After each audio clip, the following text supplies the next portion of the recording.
أبطال لما بيغيبوا الدنيا بتحس بيهم، وفي أساطير لما بيغيبوا التاريخ بيقف شوية. النهاردة بنودع واحد من أكتر الأسماء اللي هزت الأرض تحت رجليها، هالك هوجن.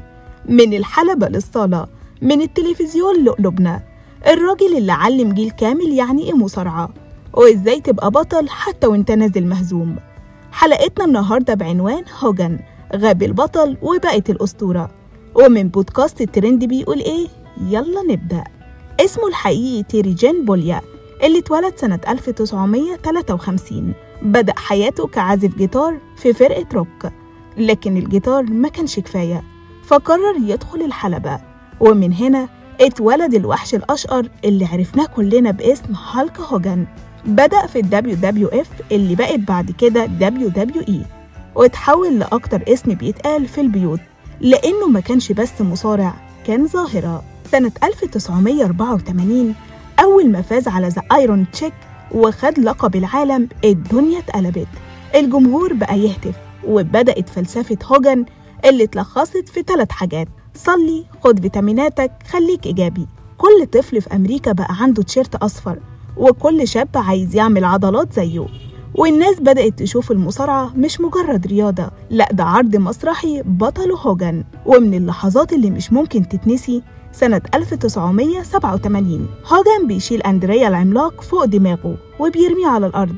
اللحظة دي عملت أسطورة. بعد كده دخل في تحالفات، صراعات، وتحول من طيب لشرير، ورجع لطيب تاني، وكان دايما على القمة.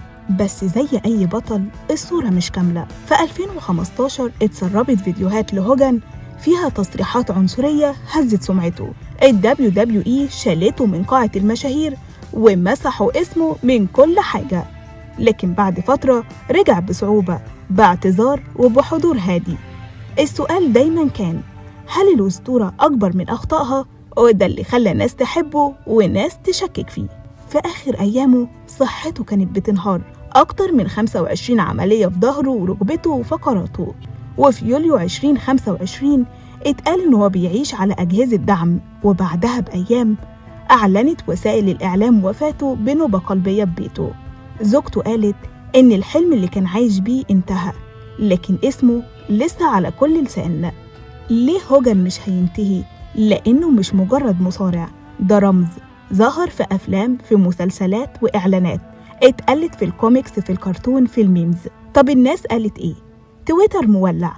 ذا روك كتب: شكرا يا أسطورة، كنت الملهم الأول. جون سينا نشر صورة بدون كلام، وفي اللي كتب وقال: أول مرة اتفرج على مصارعة كنت مستني هوجن يقطع التيشيرت ويكسب العالم. والناس بدأت تحكي حكايات على ليلة شافوه في عرض، أو لعبة اشتروها وكان هو الغلاف، أو تيشيرت لسه معاهم من التسعينات.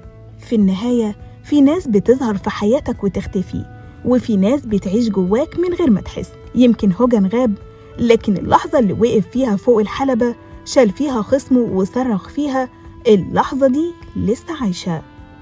ودي كانت حلقتنا النهاردة من بودكاست الترند بيقول إيه. كانت معاكم حبيبة جمال والكرياتيف بروديوسر محمد جلال. وما تنسوش اللايك والشير، واشوفكم في الترند الجديد. سلام.